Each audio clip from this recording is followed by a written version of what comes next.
Morning সবাইকে, আশা করি সবাই খুব ভালো আছো। আমি কিন্তু রাশিয়ান ভাবি। তো কালকে গেছিলাম একটু মার্কেটিং করতে, কেনাকাটি করতে। মাস্কারা কিনতে পারিনি, পায়েল আমাকে এই মাস্কারাটা দিয়েছে, তার জন্যই আমি এই মাস্কারাটা আজকে লাগাবো। দাঁড়াও একটু লাগিয়ে নিচে, চোখটা প্রমিনেন্ট লাগবে, কারণ আমার আশেপাশের লোক আমাকে সারাক্ষণই জানলা দিয়ে দেখতে থাকে, কেন জানি না। আমি কি এখানকার সিরিয়ালের সিনেমার আর্টিস্ট নাকি, যেখানে শুটিং চলে? সিরিয়াল দেখে আমার মনে হয় পুরো বাড়িটা টিভির আন্ডারে থাকে, জানে যে আমরা কখন ভিডিও শুট করি, আর কি সেই সময় সিরিয়ালে ওরা জানলা থেকে বসে। কোনো প্রবলেম নেই, সো হোয়াট, আমার কনফিডেন্সই যথেষ্ট। তো যাই হোক, দেখো কিরকম লাগছে। এটা হলো আজকের আউটফিট আমার।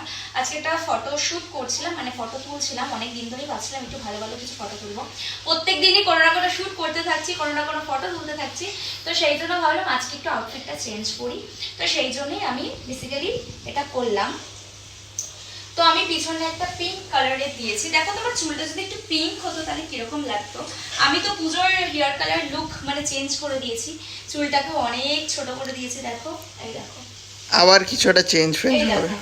আবার জাস্ট আর কটা দিন পর আবারও আমি আমার হেয়ার কালারটা একটু অন্যরকম করে দেবো, কারণ সবে এটা একটু সেট হতে যেহেতু টাইম লাগে, মানে একবারে যদি কালারটা করি ফেসটা যাবে না, সেই জন্য আমি একবারে একটু নতুনত্ব কিছু ট্রাই করছি। তোমরা বলো এই হেয়ার কালারের সাথে আর কি কম্বিনেশন করলে খুব বেশি ব্রাইট লাগবে, তোমরা আমাকে জানাও। আর আমি জানি না তোমরা আমার ভিডিওগুলো কেটে কেটে দেখো কিনা, আমি চাই পুরোপুরি দেখো, কারণ অনেক কিছু মিস করে যাবে তোমরা, মানে আমি যেই কথাগুলো বলি সেগুলো মিস করে যাবে। সেই জন্য বেটার যে তোমরা আমাকে প্রপারলি দেখো। আর যাই হোক, তারও আমার কোমরের এটা খুব লাগছে। তোমরা অনেকেই আমাকে বলো যে তোমার কোমরের এইটা কিসের। তো এর একটা আলাদা স্টোরি আছে, একদিন নয় বলবো, কারণ স্টোরিটা যখনই বলতে যাই কোনো না কোনো একটা প্রবলেম চলে আসে। তো সেই জন্য আমি সেই স্টোরিটাকেই অ্যাভয়েড করি। তবে এটা আমার সাপোর্ট, বাট এটা সেদিন আমার কোমর থেকে খুলে যাওয়াতে যে কি প্রবলেম হয়েছিল সেটা একমাত্র আমি জানি। দেখো বলছি আমি টপ টপ করে ঘামছি। তো যাই হোক, থাক সেটা সেখানকার জায়গায়। আর যেহেতু কোমরে লাগছে এটা বার থাকুক, এটাই বেটার হবে। তো তোমাদের আশা করি ক্লিয়ার হয়ে গেল যে কেন করছি সেটা বলিনি, বাট বিশেষ কোনো কারণের জন্য করি। অনেকেই হয়তো বলে যে বিছানায় টয়লেট করার জন্য বা ছেলে বানানোর জন্য, এরকমটা নয়। এটা একটা খুব সেন্সিটিভ কারণে নেওয়া, আমি সচরাচর ভয় পাই না।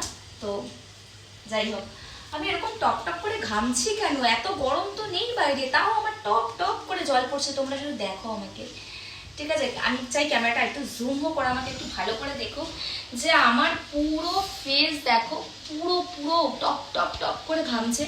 তো আরো একটা কথা, সেটা হলো যে যারা যারা ফেক আইডি আমার এই লং ভিডিওগুলো তুলে তুলে পোস্ট করছো, তাদের জন্য স্পেশাল গিফট খুব তাড়াতাড়ি আসছে, যেটা বোধহয় আজকের থেকে শুরু হবে, কারণ অনেক দিন ধরে টাইম পাচ্ছিলাম না। আজকে পুরোপুরি টাইম নিয়েছি কাজগুলো করার জন্য। কি কারণ তোমরা ভাবো আমি কষ্ট করে ভিডিও করছি, এত কিছু করছি, এত কষ্ট করছি, 1 ঘন্টায় সবার মধ্যে গিফট পৌঁছে যাবে, 1 ঘন্টার মধ্যে সবার কাছে গিফট পৌঁছে যাবে, আইদার এখন না একটু পরে।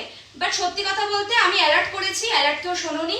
আমি লাইভ করছি ফেসবুকে, ইউটিউবে লাইভ করছে, সেগুলো তারা লং ভিডিওতে গিয়ে পোস্ট করছে। কেন? নিজেদের ফেসটা দেখে ভিডিও করো, আমার অ্যাকাউন্ট খুলে কোনো লাভ নেই, ঠিক আছে? তাতে তোমাদেরই এফেক্টেড, আমার কিছু হবে না। সো বি কেয়ারফুল, এটাই বলবো যে নিজেদের মতো করে কাজ করো, নিজেরা নিজেদের ফেসকে রিভিল করো। আমার ফেস রিভিল করে কোনো লাভ নেই, তাতে আমার গিফট দিতে খুব সুবিধাই হয়। তো যাই হোক, জানিয়ে দিলাম, সেটা ইউটিউব হোক, ফেসবুক হোক, ইনস্টা হোক, সব জায়গাতেই বলছি। রাশিয়ান ভাবি নামে যারা যারা আইডি খুলছো বা আমার নামে ফেক আইডি ভরিয়ে দিচ্ছ, আগের ভিডিওগুলোকে তুলছো, এখন যে ভিডিওটা করছি একটু পরে তুলে সেগুলো আপলোড করে দিচ্ছ, তো প্লিজ এগুলো যদি করতে যাও তাহলে কিন্তু গিফট পৌঁছে যাবে। সেই গিফটগুলো পাওয়ার পর আর কিছুই করতে পারবে না, সেটা তোমরাও জানো, তোমাদের জন্য খুব বেশি ভালো নয়। তো বি অ্যালার্ট। তো এটাই ছিল কথা বলার, এটাই বললাম, মাঝখানে গিয়ে বললাম, কারণ দেখছি এবার লং ভিডিওর মধ্যে যখনই হবে তখন এই কথাটা বলবো, দেখি বিক্রি হয় নাকি। তো চলো টাটা, আমি রেডি হয়ে গেছি অলমোস্ট, তারপর আমরা বেরোবো। আর 2 দিন পর যেহেতু পায়েলের বার্থডে, আমরা ভীষণ এক্সাইটমেন্ট, আমরা প্রচুর প্রচুর ব্লগ, প্রচুর প্রচুর ভিডিও তোমাদের সাথে শেয়ার করবো, আমরাও একটা প্রিপারেশন নিচ্ছি ভালো কিছু। তো চলো টাটা, বেস্ট উইশেস, সবাই খুব ভালো থাকো। সামনে দুর্গাপুজো, আই হোপ সবার ড্রেস কেনা কমপ্লিট, আমার জন্য একটু ড্রেস পাঠিয়ে দিও। বাই।